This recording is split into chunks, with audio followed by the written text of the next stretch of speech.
মহাপ্রভু বললেন, গোয়ালা অনেক তো পেয়েছো, আর কেন, এবার যাও ঘরে গিয়ে কৃষ্ণ নাম করো।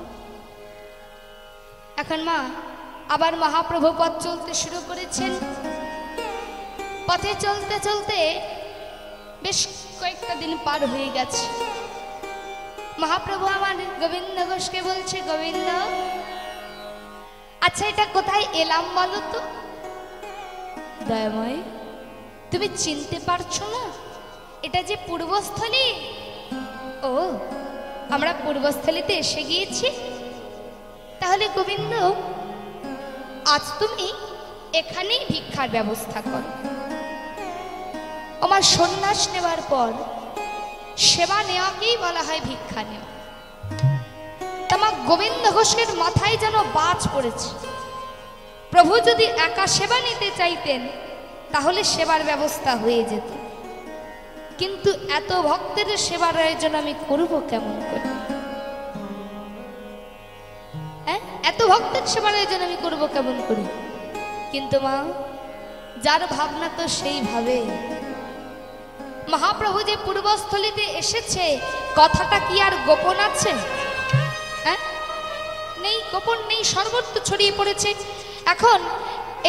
এখন যার কানে যাচ্ছে যে মহাপ্রভু পূর্বস্থলীতে এসেছে, যে শুনছে সেই ছুটে আসছে মহাপ্রভুর দর্শন। যার ঘরে যা ছিল তাই নিয়ে সবাই ছুটে চলেছে মহাপ্রভুর দর্শন।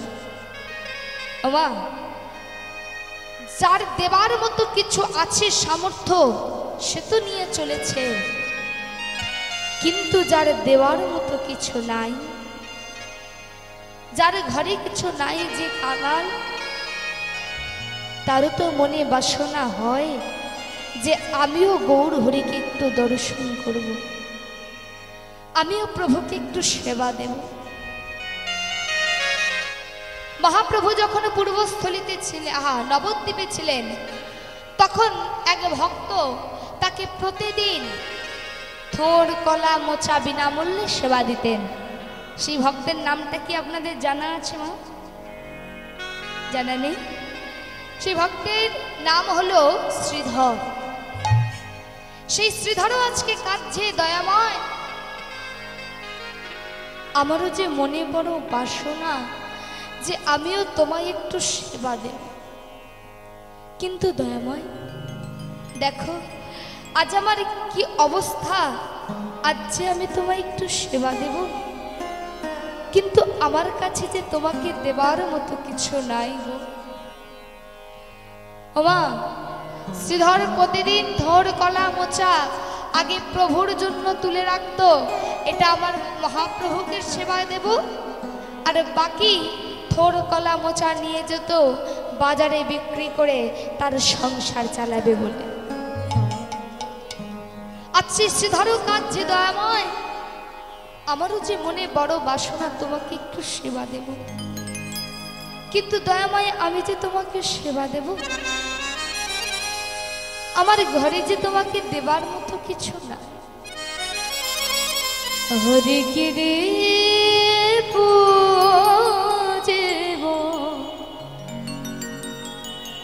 তু শিব তো মারে আমার আধারে আমার আছে কি? হরি গিরি পূজিব শিব তোমারে আমার আধারে আছে কি? হরি গিরি পূজিব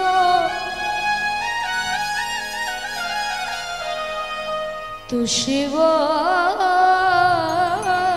তো মারে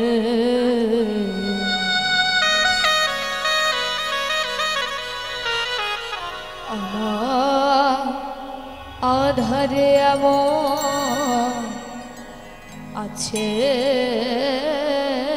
কি হরি কি পুজিব তুষি তো মারে আমার ঘরে আছে কি আছে দরিদ্রের সম্বল দুঃখে ভরা নয়ন জল বলো তাদের তোমার সেবা হবে কি আছে দরিদ্রের সম্বল দুঃখে ভরা নয়ন জল তাদের তোমার সেবা হবে কি হরি কি দিয়ে পুজিব তুষিব তো মারে আমার ধরে আরে আছে কি আমি জানি দয়াময় তোমার সেবা পূজা করতে গেলে কত কিছু প্রয়োজন হয় দুগ্ধ দদিয়াদি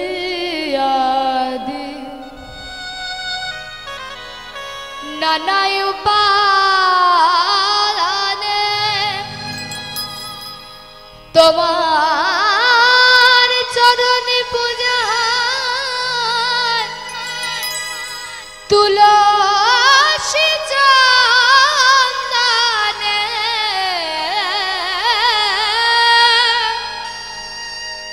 আমি দিনহীন জানে এসবে পাইব কেমনে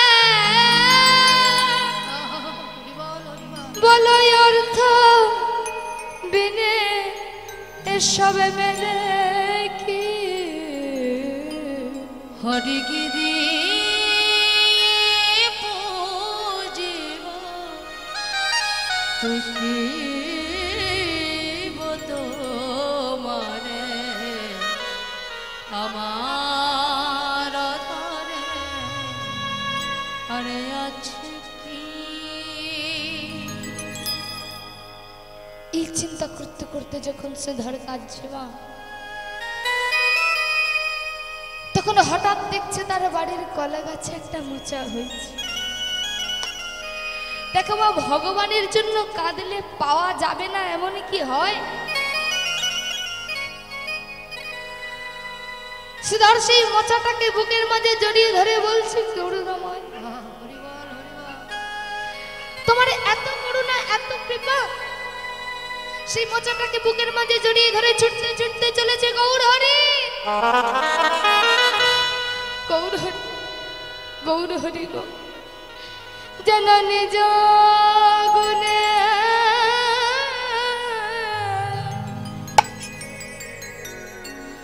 সেবা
খাওয়া প্রাণে গোরা তোমার দেবার মতো আর কিছু নাই। তুমি যদি এছো আমি তাই দিয়েছি। তোমার দেবার মতো আর কিছু নাই। তুমি যা দিয়েছো তাই দিয়েছি। আমার দেবার মতো আর কিছু নাই।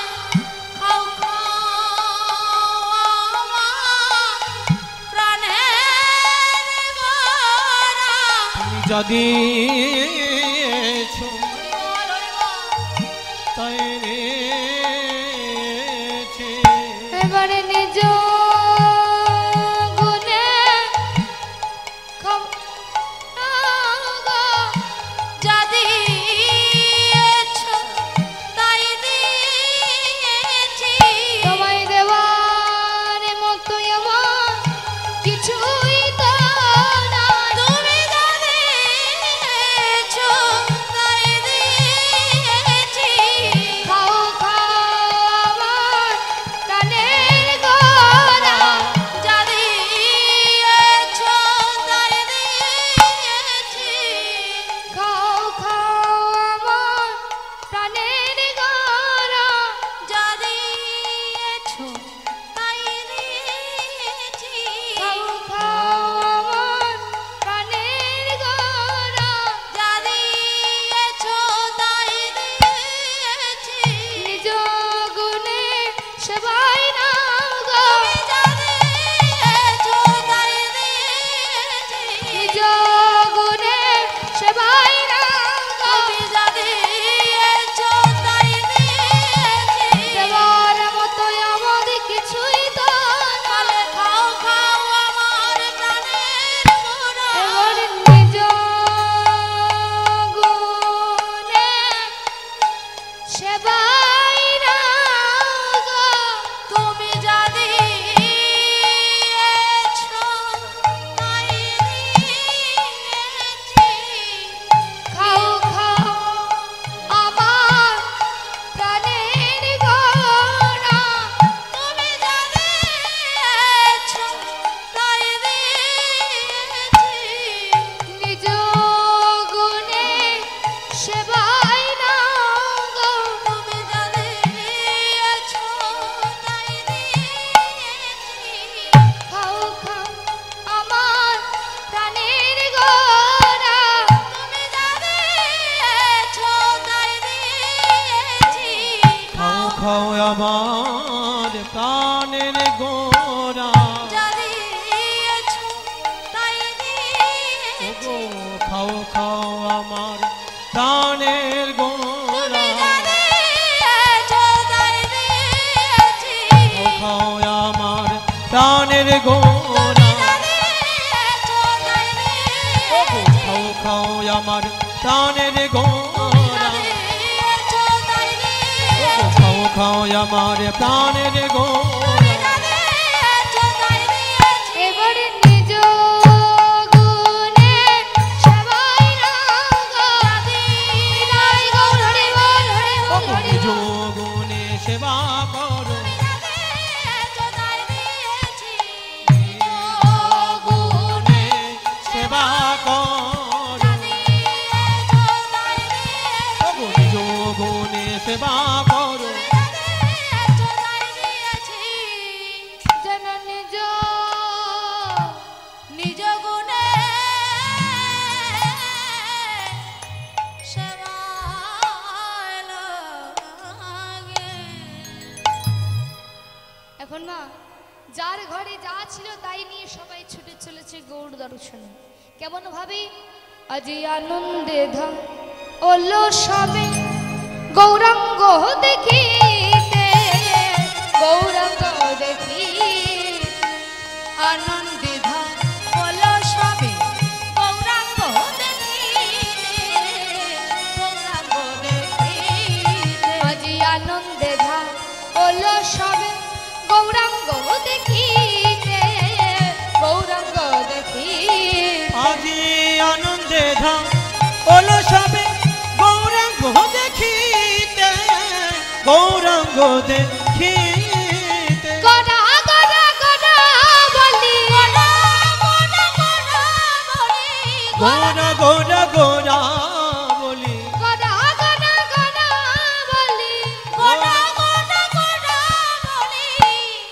যাই নাচিতে নাচিতে, যাই নাচিতে যাই গৌর হরি বল হরি যাই বল। নাচিতে নাচিতে, নাচিতে নাচিতে।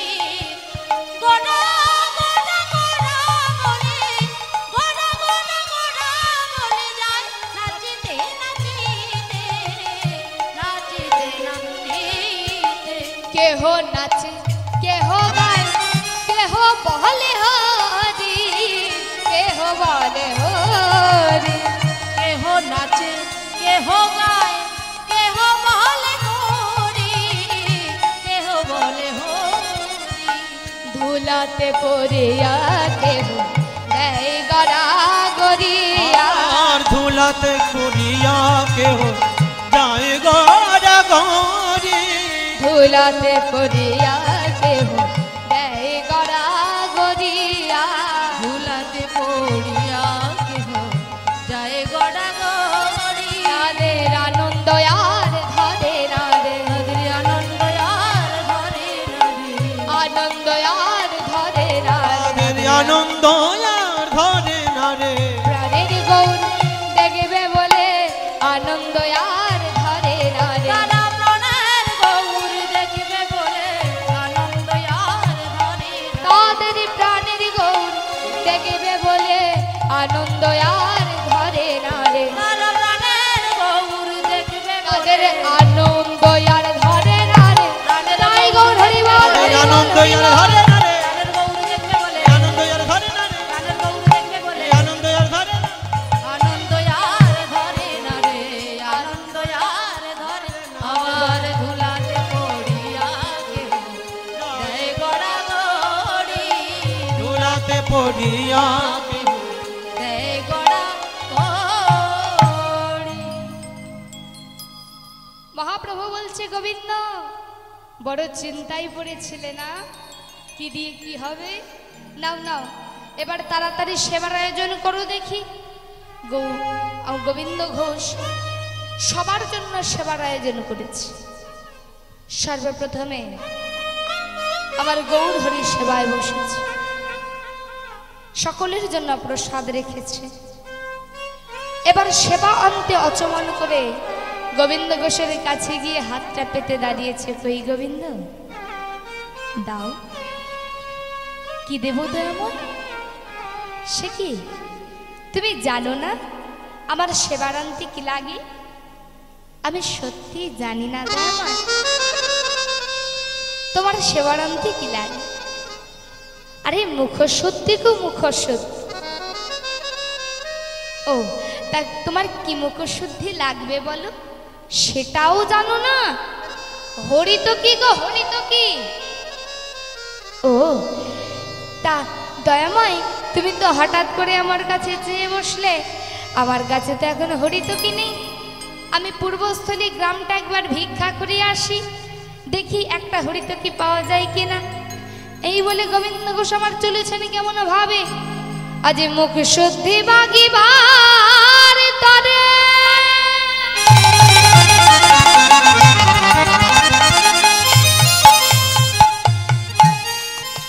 চলিল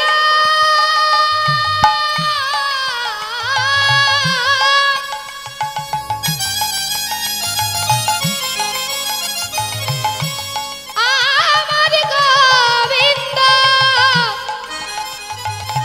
চলিল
একটি হরি তোকে দাও না মোরে আমার মহাপ্রভু সেবার তরে একটি হরি তোকে দাও না মোরে আমার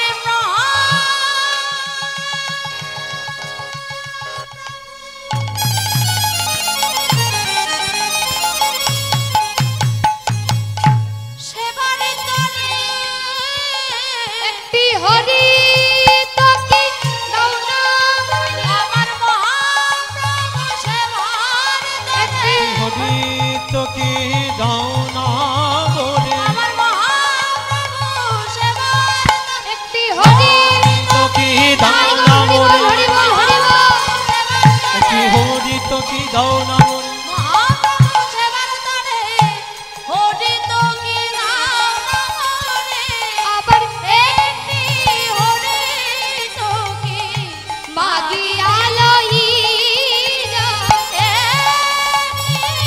হরি তোকে মাগিয়া আনিল।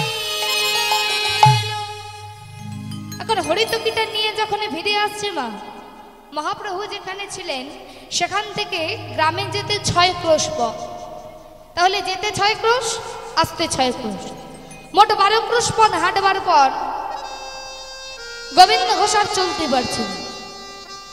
একটা গাছের তলায় দাঁড়িয়ে দাঁড়িয়ে মনে মনে ভাবছে যে আজ যেমন প্রভু আমার কাছে হরিতকি চাইলো কালকেও আবার চেয়ে বসবে না তো বাবা আজকে এতখানি পথ হাঁটবার পর মাত্র একটা হরিতকি জোগাড় করতে পেরেছি তা কাল না জানি আবার কোথায় গিয়ে বলবে গোবিন্দ হরিতকি দাও তখন আবার না জানি কতটা পথ আবার হাঁটতে হবে তা এক কাজ করি এই একটা হরিতকি ভেঙে 2 টুকরো করি এক টুকরো নিজের বহিরঞ্চলে বেঁধে রাখি আর এক টুকরো নিয়ে আমি প্রভুকে দিয়ে দেব যদি দেখি কালকে আবার চাই তাহলে হরিতকিটা দিয়ে দেব প্রভু তো আর জানছেন আমি কি দিয়ে কি করছি ওমা জানে না আমার অন্তর্যামী সব অন্তরে জানতে পারে কেন গোবিন্দ ঘোষ এমন করলেন কেন সঞ্চয় করে রাখলেন কেন গোবিন্দ ঘোষের মতিভ্রম হলো তিনি চাইলেই একটা হরিতকি দিয়ে দিতে পারতেন সবই তো ভগবানের লীলা মা গোবিন্দকে তো রাধারানীর অভিশাপটাকে মুক্ত করতে হবে তাই সবই তার খেলা তাই আজ গোবিন্দ ঘোষ সেই একটা হরিতকি ভেঙে 2 টুকরো করেছে এক টুকরো নিজের কাছে রেখেছে আর এক টুকরো নিয়ে চলেছে প্রভুকে দেবে বলে ছুটতে ছুটতে এসে প্রভুকে দিচ্ছেই না দয়াময় ধরো ধরো ধরো ধরো বাবা কতখানি পথ হাঁটবার পরই হরিতকিটা জোগাড় করেছে মহাপ্রভু সেই অর্ধেক হরিতকি নিলেন মুখে কিছু বললেন না ঠিক তার পরের দিন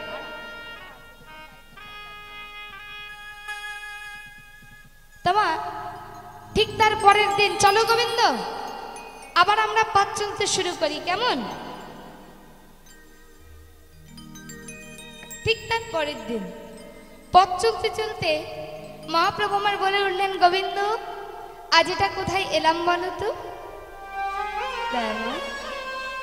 তুমি চিনতে পারছো না এটা যে অগ্রদ্বীপ ও আমরা অগ্রদ্বীপের মাটিতে চলে এসেছি তাহলে গোবিন্দ এক কাজ করো এখানেই তুমি সেবার ব্যবস্থা করো আগের দিনের মতো গোবিন্দ ঘোষ সবার জন্য সেবার আয়োজন করেছি সর্বপ্রথমে গৌর হরি আমার সেবায় বসেছে এবার সেবা অন্তে অচমান করে মহাপ্রভু আমার গোবিন্দ ঘোষের কাছে পুনরায় হাতটা পেতে দাঁড়িয়েছেন কই গোবিন্দ দাও আজ গোবিন্দ ঘোষের মনে একেবারে ডগমগ ভাব তাড়াতাড়ি করে আঁচল থেকে হরিতকিটাকে খুলে নিয়ে বলছে এই নাও দয়াময় ধরো ধরো ধরো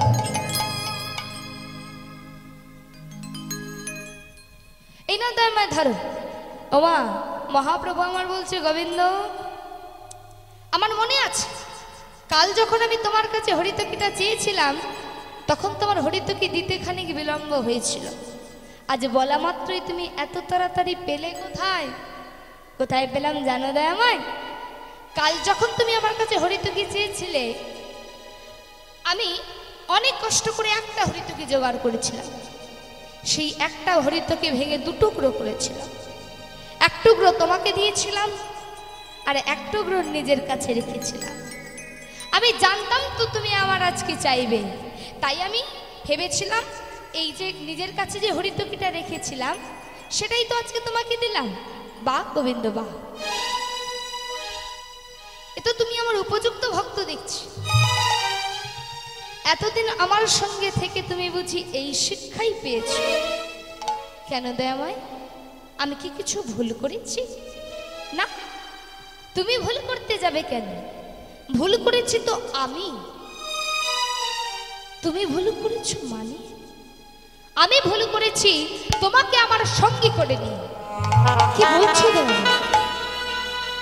হ্যাঁ, তুমি কি জানো না গোবিন্দ, এতদিন তুমি আমার সঙ্গে থেকে এখনো তুমি জানো না যে সন্ন্যাসীর ধর্মে না এই সঞ্চয় বাসনা। আর তুমি সঞ্চয় করে বসে থাকলে গোবিন্দ, আমি দেখছি এখনো যে তোমার মন থেকে সঞ্চয় বাসনাটা গেল না। তুমি আমার সঙ্গী হয়ে সঞ্চয় করে বসলে। দয়াময়, সঞ্চয় যদি করেও থাকি সে তো আমি নিজের জন্য করিনি।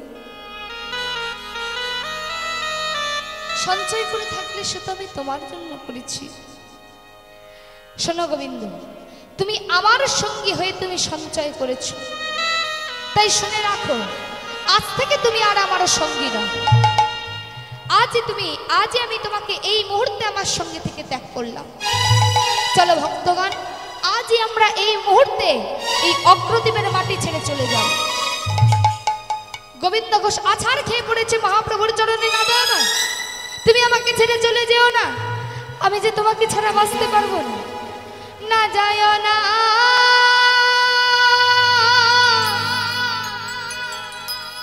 না যায় গরা,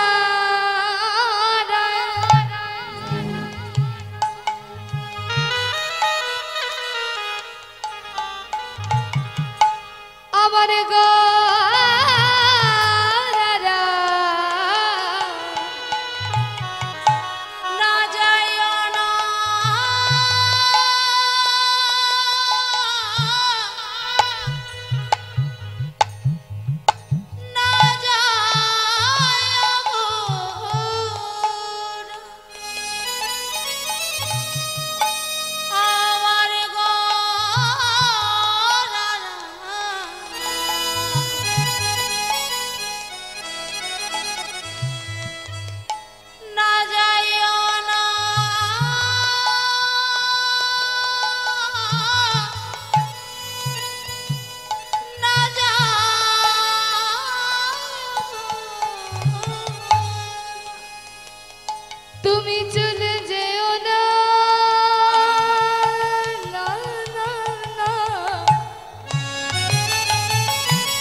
না চলে যেও না।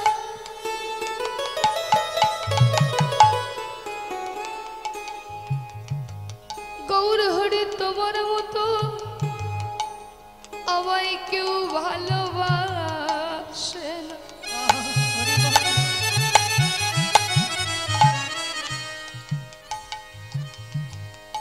গৌর হরি তোমার মতো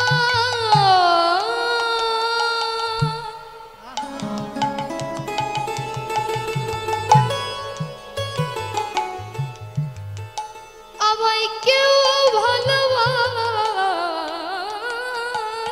না।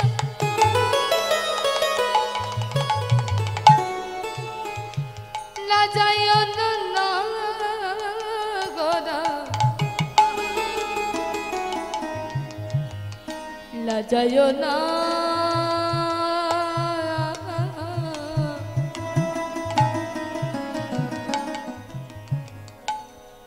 আবার গো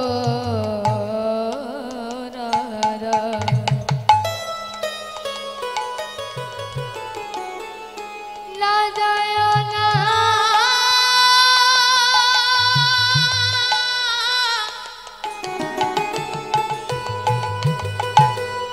না যায়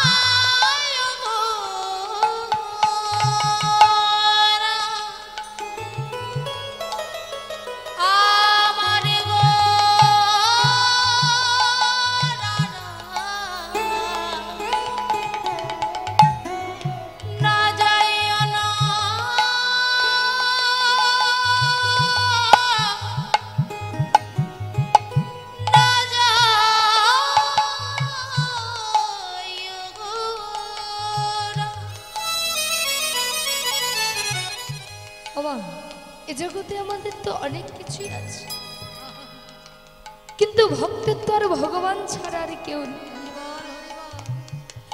তো সেই ভগবান যদি চলে যায়, সেই আলোর মানুষ যদি চলে যায়, ভক্ত কে নিয়ে থাকবে?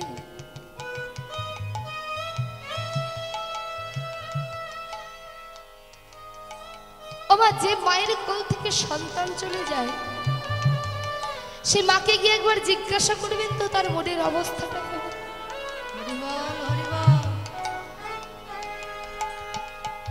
এই জগতে আমাদের অনেকেই আছে, কিন্তু ভক্তের তো আর ভগবান ছাড়া আর কেউ নেই। আমাদের জীবন থেকে যদি আমাদের আলোর মানুষটা চলে যায়, আমাদের চারিদিকে শুধু অন্ধকার, আমরা আলো দেখতে পাই না। তা ভক্তের তো আর ভগবান ছাড়া আর কেউ নেই। তা সেই ভগবান যদি চলে যায়, সেই আলোর মানুষ যদি চলে যায়, ভক্ত কি দিয়ে বাঁচবে? গোবিন্দ ঘোষ ওমার যে সারা জনম ধরে চরণ সেবা করেছে, তার কি কিছু বলবার অধিকার নেই? গোবিন্দ ঘোষ মাটি ছেড়ে উঠে দাঁড়িয়েছে, দাঁড়াও গৌরহরি, আজ তুমি আমাকে ছেড়ে চলে যাচ্ছ, যাও, তোমাকে আমি বাধা দেব না। কিন্তু দয়াময়, আমি যদি সঞ্চয় করেও থাকি, সে তো আমি নিজের জন্য করি। সঞ্চয় করে থাকলে শুধু শুধু তোমার জন্য করেছি। তাতে যদি আমার অপরাধ হয়, তুমি আজ আমায় ছেড়ে চলে যাচ্ছ, যাও, তোমাকে বাধা দেব না। কিন্তু দয়াময়, আমি যদি প্রকৃতই তোমার সেবা করে থাকি, প্রকৃতই যদি তোমার ভক্ত হয়ে থাকি, তাহলে শুনে রাখো, আজ থেকে এক পক্ষ কালের মধ্যে তোমাকে আমার কাছে ফিরে আসতে হবে, ফিরে আসতে হবে, ফিরে আসতে হবে। যাও, চলে যাও। কি ভেবেছ কি তোমাকে ছাড়া আমি থাকতে পারবো না? খুব থাকতে পারবো। তুমি দূর থেকে দেখবে তোমাকে ছাড়া আমি কত সুখে আছি। যাও, চলে যাও। তবে তো গৌর হরি ধীরে চলে যা,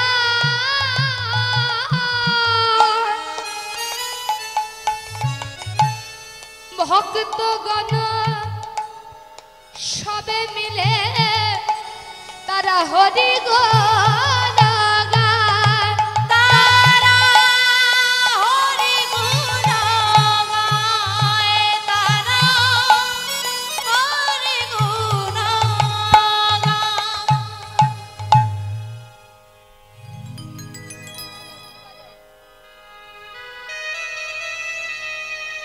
অচৈতন্য হয়ে পড়ে গেল কাঁদতে কাঁদতে গোবিন্দ। ওমা, অগ্রদ্বীপেই তো গোবিন্দ ঘোষের বাড়ি। সকল অগ্রদ্বীপবাসী যখন দেখছে, হ্যাঁ রে, এতে আমাদের পাড়ার ছেলে গোবিন্দ রে, আরে তোল তোল, সবাই মিলে ধরাধরি করে গোবিন্দ ঘোষকে বিছানার মধ্যে শুইয়ে দিয়েছে। দেখতে দেখতে 12টা দিন পার হয়ে গেল, আজকে 13 দিনে পড়েছে। ওমা, এক পক্ষ কাল বলতে কত দিনকে বোঝায়? 15 দিন।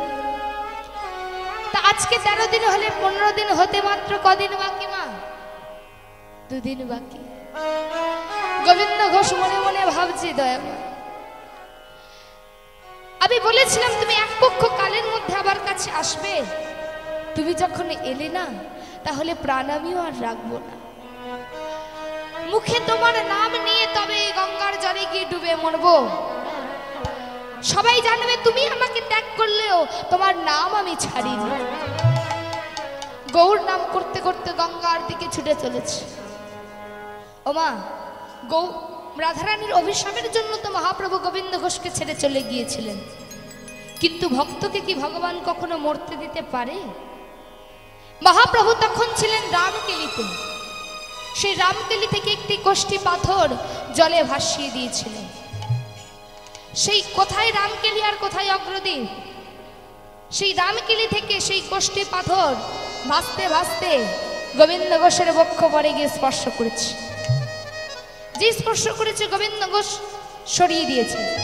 মনে মনে ভাবছে দূর পাশেই তো শ্মশান, সেই হয়তো মরা পড়া কাঠ আমার গায়ে এসে লেগেছে, সরিয়ে দিয়েছে। আবার সেই কোষ্ঠী পাথর ভাসতে ভাসতে গায়ে এসে লেগেছে। এবার গোবিন্দ ঘোষ তুলে ছুঁড়ে গঙ্গার পাড়ে ফেলে দিয়েছে। সঙ্গে সঙ্গে দৈববাণী হলো, গোবিন্দ আত্মহত্যা করো না, আত্মহত্যা করা মহাপাপ, তুমি ঘরে ফিরে যাও। গোবিন্দ ঘোষ চমকে উঠেছে, কে আমার সাথে কথা বলছো? আমি তো কাউকে দেখতে পাচ্ছি না, গঙ্গার পাড়ে কাউকে দেখতে পাচ্ছে না। আবার দৈববাণী হলো, গোবিন্দ আত্মহত্যা করো না, আত্মহত্যা করা মহাপাপ, তুমি ঘরে ফিরে যাও। ও মা, আর ডুবে মরা হলো না, ঘরে ফিরে এলেন।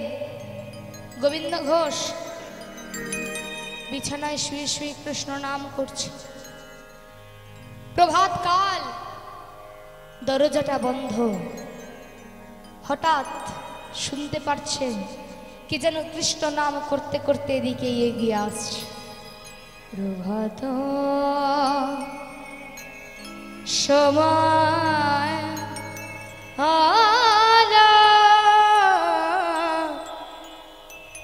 কৃষ্ণ কৃষ্ণ বলো।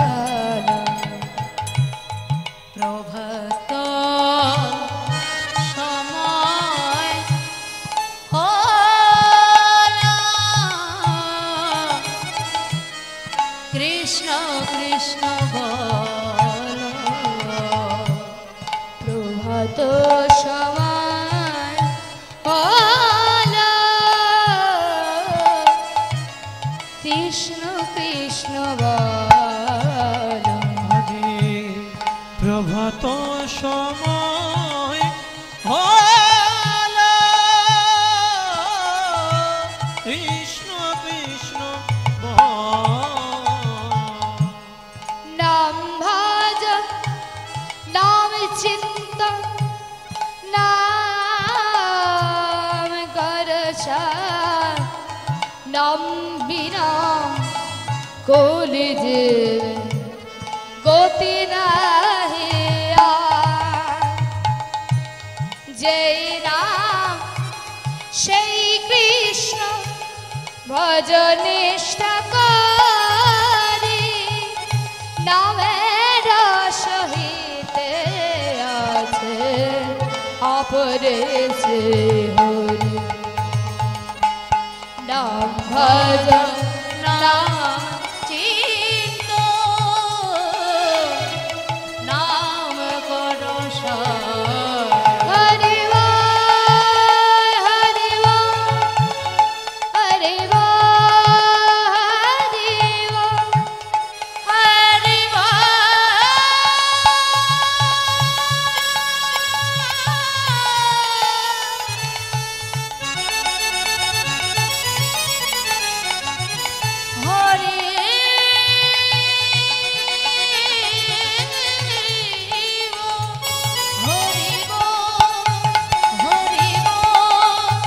হরি বল, হরি গোবিন্দ দরজা খোলো। কে? এ তো আমার প্রভুর কণ্ঠস্বর। তাড়াতাড়ি করে ছুটে গিয়ে দরজাটা খুলে দেখছে প্রভুর সম্মুখে দাঁড়িয়ে আছে। দয়াময়, তুমি এসেছো দয়াময়? গোবিন্দ, আমি যে আসবো সেই আগমন বার্তা তো তোমাকে অনেক আগেই পাঠিয়ে দিয়েছি। আগমন বার্তা? কই, আমি তো কোনো আগমন বার্তা পাইনি। গোবিন্দ, তুমি কি গঙ্গার জলে ডুবে মরতে গিয়েছিলে? আর ডুবে মরতে গিয়ে তোমার গায়ে কি কিছু লেগেছিল? সে কি আমি আবারও ভুল করলাম? তাড়াতাড়ি করে বলছে, দয়াময় তুমি একটু অপেক্ষা করো, আমি যাব আর আসবো। এই বলে তাড়াতাড়ি করে গঙ্গার পাড়ে যেখানে গোষ্ঠী পাথরটা ছুঁড়ে ফেলে দিয়েছিল সেই নোংরা আবর্জনার মধ্যে খুঁজতে খুঁজতে পেয়ে গেল সেই কষ্টি পাথর। দেখছে তো পোড়া কাষ্ঠ নয়, এই যে কষ্টি পাথর, গায়ে কৃষ্ণ নাম লেখা। সেই কষ্টি পাথরটাকে বুকের মাঝে জড়িয়ে ধরে ছুটতে ছুটতে প্রভুর কাছে এসে বলছে, দয়াময়, এই কি তোমার আগমন বার্তা? হ্যাঁ গোবিন্দ, এই আমার আগমন বার্তা। এমন সময় এক ভাস্কর দরজায় এসে দাঁড়ালেন। কই গো, কষ্টি পাথরটা দাও, আমি বিগ্রহ তৈরি করে আনি। সেই কষ্টি পাথর দিয়ে বিগ্রহ তৈরি হলো। মহাপ্রভু আমার নিজে হাতে সেই বিগ্রহ স্থাপন করলেন, নাম দিলেন গোপীনাথ। শোনো গোবিন্দ, আজ হতে তুমি গোপীনাথের সেবায় মন দাও আর আমায় তুমি ভুলে যাও। আর শোনো গোবিন্দ, তুমি একটা বিবাহ করো, একা একা থাকতে তোমার ভালো লাগবে না, স্ত্রীকে সঙ্গে নিয়ে তুমি গোপীনাথকে সেবা দিও।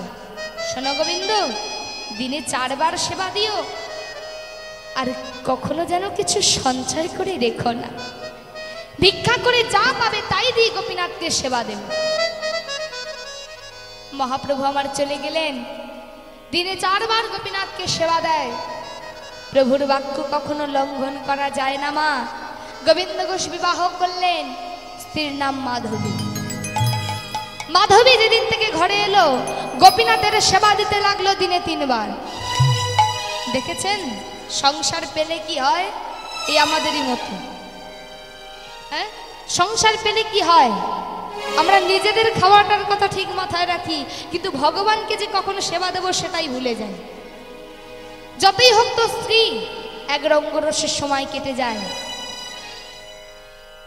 দেখতে দেখতে আরো কয়েকটা বছর কেটে গেল। শ্রী মাধবী গোবিন্দ ঘোষের গোপীনাথের কাছে একটি পুত্র সন্তান কামনা করলেন। অন্তর্যামী অন্তরে হাসছেন। আরো কয়েকটি বছর কেটে গেল, গোবিন্দ ঘোষের একটি পুত্র সন্তান হলো। যেদিন থেকে পুত্র ঘরে এলো, সেদিন থেকে গোপীনাথের সেবা দিতে লাগলো দিনে 2 বার। ভগবান মনে মনে ভাবছে, গোবিন্দ, এখন দেখছি তুমি স্ত্রী পুত্র পেয়ে আমাকেই ভুলতে বসেছ গো। বেশ, যেমন করে একটা একটা করে তোমাকে দিয়েছিলাম, তেমনি একটা একটা করে সব মায়ার বন্ধনগুলো কাটিয়েও দিতে আমি জানি। মাধবী, ভিক্ষায় যা পেয়েছি 2 বারের মতো ভাগ করে 1 ভাগ রসই করো, আমি গঙ্গা স্নান ছেড়ে আসছি। ওমা গঙ্গা স্নান ছেড়ে এসে দেখছে ভিক্ষার জলে যেমনই ছিল তেমনই পড়ে আছে। মাধবী বলি, কত যে বেলা হলো, গোপীনাথকে সেবা দিতে হবে না? এখনো রন্ধন করনি? সাড়া দিচ্ছে না দেখি ঘরের মধ্যে গিয়ে দেখছে গোপীনাথের চরণতলে উপর হয়ে পড়ে আছে। আরে মাধবী, কত যে বেলা হলো, গোপীনাথকে সেবা দিতে হবে না? কে সাড়া দেবে মা? দেহে প্রাণ থাকলে তবে তো সাড়া দেবে। স্ত্রী মাধবীর কাছে গিয়ে যেই না মাধবীর গায়ে হাতটা স্পর্শ করেছে, মা চমকে উঠলেন গোবিন্দ ঘোষ। চিৎকার করে বলে উঠলেন, হে ঠাকুর,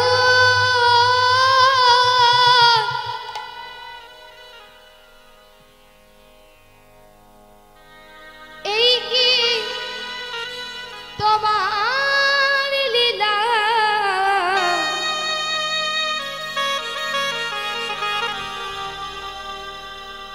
এই কি তোমার লীলা?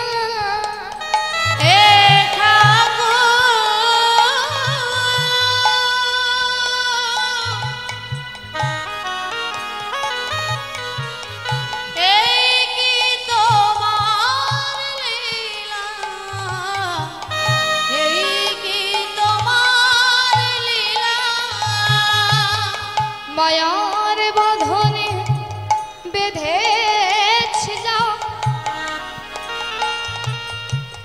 বালুচরে খেলা,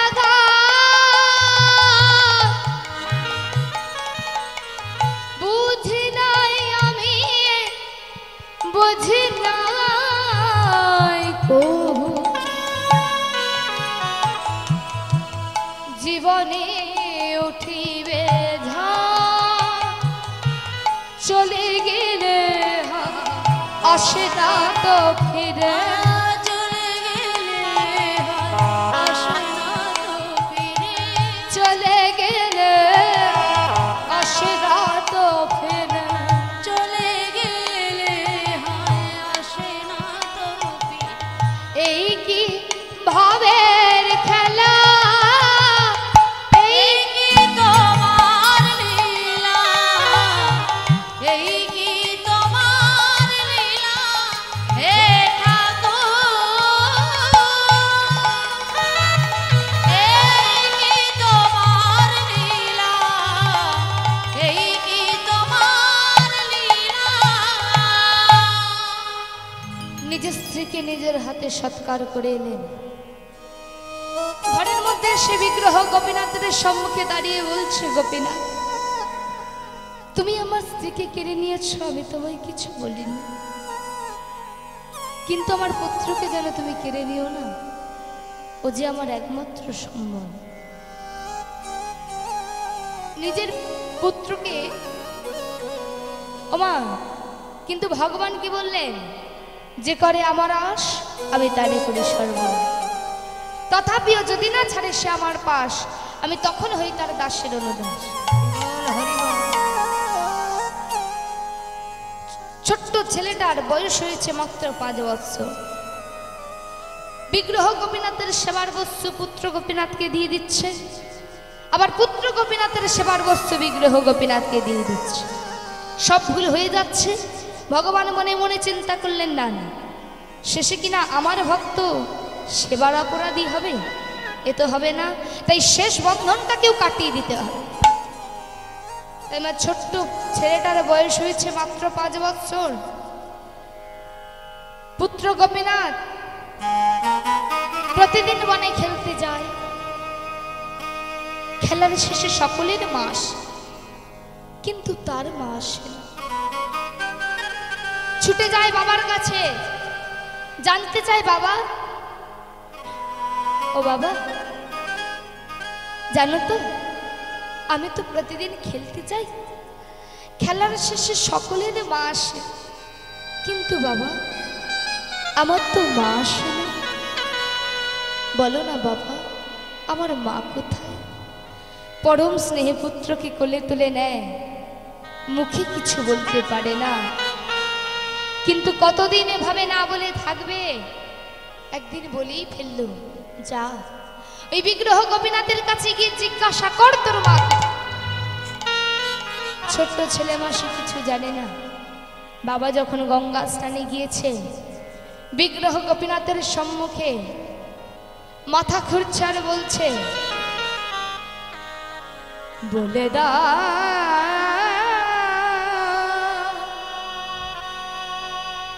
হে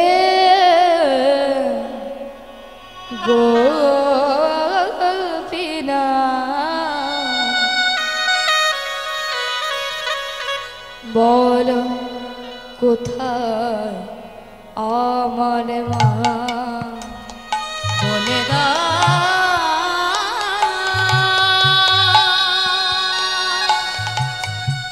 হে গোপীনাথ, বলো কোথায় আমার মা? হারিয়ে গেছে মাঝে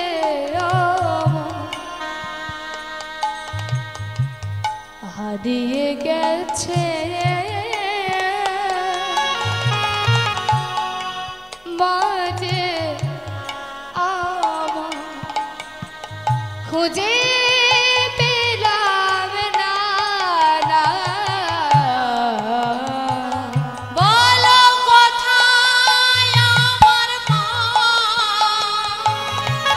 বলে দা হে গোপীনাথ, বলো কোথায় আমার মা? স্নান ছেড়ে ঘরে এসে দেখছে বিগ্রহ গোপীনাথের চরণতলে পড়ে পড়ে কাঁদছে পুত্র গোপীনাথ। বাবা গোপী, কি হয়েছে তোর? তুই অমন করে কাঁদছিস কেন? যেই না পুত্রকে কোলে তুলে নিয়েছে, দেখছে ছোট্ট পুত্রের বদন হতে ঝলকে ঝলকে রক্ত উঠছে। না গোপীনাথ, তুমি আমার পুত্রকে কেড়ে নিও না। আমি তো তোমাকে বলিনি আমায় স্ত্রী দাও, সংসার দাও, পুত্র দাও। কৃপা করে দিলেই যখন, তাহলে কেড়ে নিতে চাইছো কেন গোপীনাথ? কেন? নিজের পুত্রকে মা নিজের হাতেই সৎকার করে ঘরে ফিরে এসে বিগ্রহ গোপীনাথের সম্মুখে দাঁড়িয়ে বলছে, শুনে রাখো গোপীনাথ, তুমি আমার শেষ সম্বলটুকু কেড়ে নিয়েছো, তাই কি হবে তোমাকে সেবা দিয়ে? শুনে রাখো, আজ থেকে আমি তোমাকেও সেবা দেব না, আর নিজেও কিছু খাবো না। এইভাবে একদিন গেল, 2 দিন গেল, 3 দিন গেল, গোপীনাথের সেবা নাহি দিল। পুত্র হয়ে গোপীনাথ পিতারে কহিল, বাবা, ও বাবা। গোবিন্দ ঘোষ চমকে উঠেছে, কে কে আমাকে বাবা বলে ডাকছে? বাবা, আমি গোপীনাথ।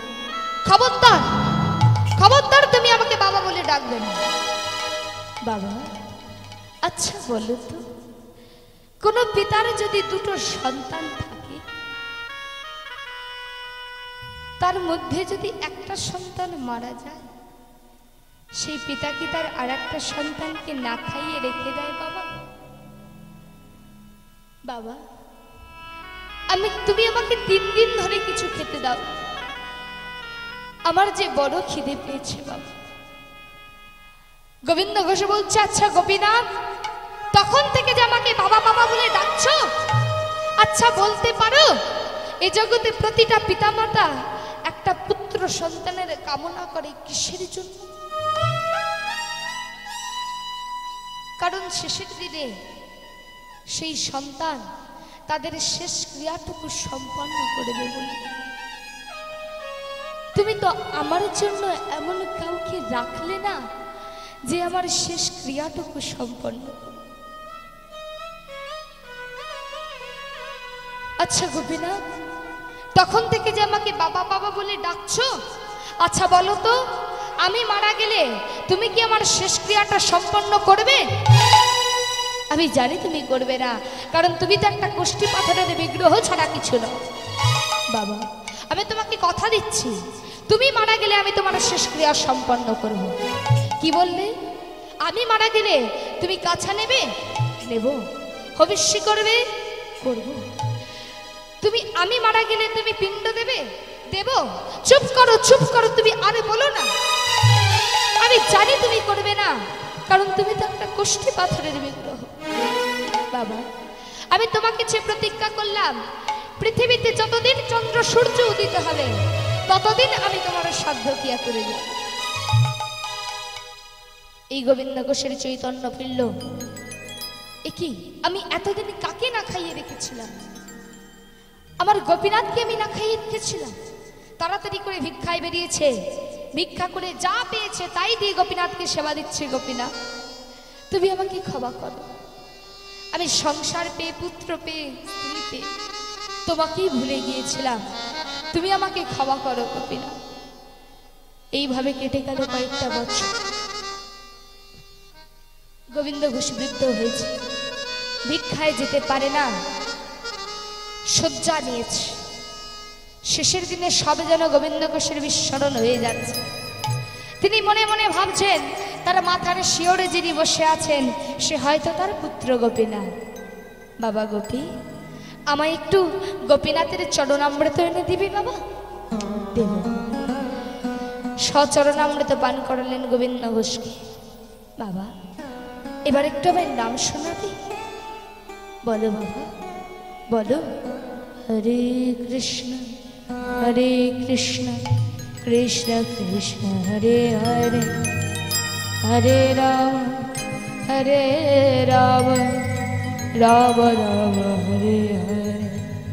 বলো, বলো বাবা। হরে কৃষ্ণ কৃষ্ণ কৃষ্ণ হরে হরে হরে রাম হরে রাম রাম রাম হরে হরে। দেহ রাখলেন গোবিন্দ ঘোষ। অগ্রদ্বীপে তার সমাধিটা আজও বর্তমান। গোপীনাথ পূজারীকে স্বপ্নাদৃষ্টি দিলেন, পূজারী আমার বাবা মরেছে, আমার রাজবেশ খুলে দাও, আমাকে কাছা পরিয়ে দাও, ধরা পরিয়ে দাও, আর 1 মাস আমাকে হবিষ্যি করে দেবে। 1 মাস না পূর্ণ হতে হতে সকলে গ্রামবাসীদেরকে আমন্ত্রণ করবে। সেই দিন স্নান করিয়ে শুদ্ধ বস্ত্র পরিয়ে আমাকে আমার বাবার শ্রাদ্ধ বাসনে নিয়ে যাবে, আমি পিণ্ডদান করব। গোপীনাথের কথা মতো পূজারী গোপীনাথের রাজবেশ খুলে দিলেন, কাছা পরিয়ে দিলেন, ধরা পরিয়ে দিলেন। 1 মাস গোপীনাথকে হবিষ্যি করে দিলেন এবং 1 মাস না পূর্ণ হতে হতে গোবিন্দ ঘোষের শ্রাদ্ধের আয়োজন করলেন। সকল গ্রামবাসীদেরকে আমন্ত্রণ জানালেন। সেই দিন স্নান করিয়ে গোপীনাথকে শুদ্ধ বস্ত্র পরিয়ে গোবিন্দ ঘোষের শ্রাদ্ধ বাসরে নিয়ে গেলেন।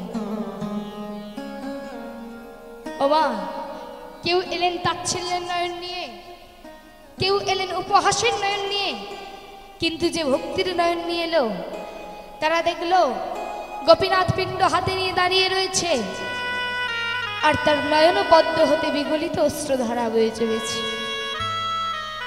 বলুন তো মা, আজ যদি গোবিন্দ ঘোষের ঔরস্বত সন্তান বেঁচে থাকতো, কতদিন গোবিন্দ ঘোষের শ্রাদ্ধ ক্রিয়া করে যেত? 1 বৎসর, 2 বৎসর, 10 বৎসর, 100 বৎসর, কারণ এর চেয়ে তো বেশি আর মানুষ বাঁচে না। কিন্তু যে গোপীনাথের বয়স আজ 500 বছরও পেরিয়ে গিয়েছে, সেই গোপীনাথ আজও গোবিন্দ ঘোষের শ্রাদ্ধ ক্রিয়া করে চলেছে। আজ ধরাইলে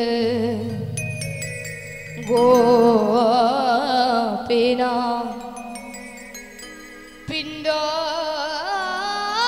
হাতে করে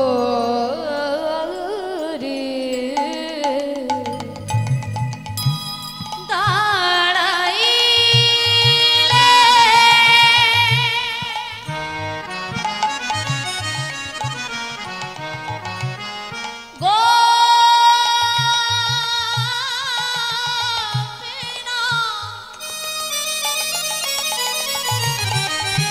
পিণ্ড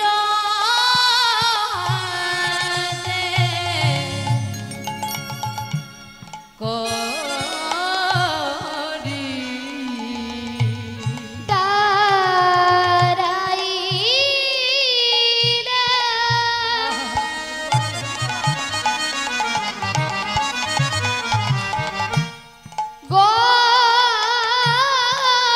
গোপীনাথ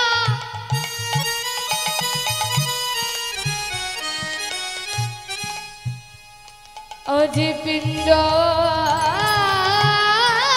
হাতে করে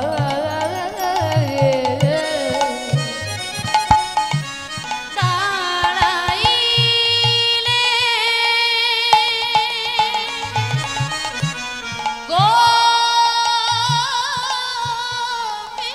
গোপীনাথ সে যে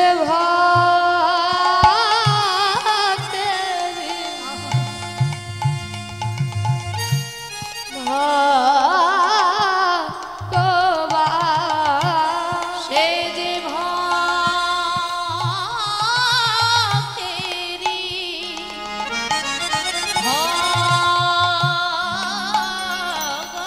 ভগবান সে যে ভক্ত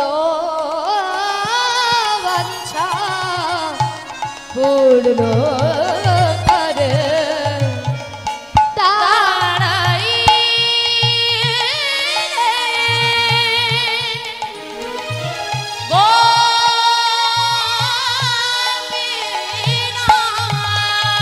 একবার সবে মিলে দুবাহু তুলে বলুন গৌর হরে।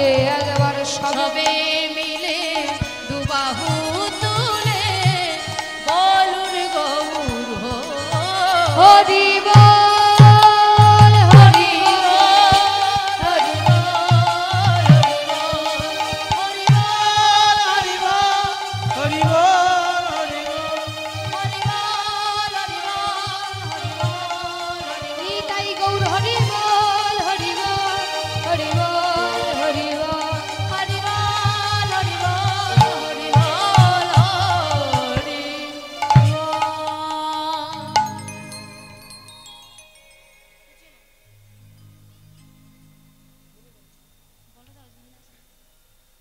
আচ্ছা নোটের ব্যবস্থা আছে কি?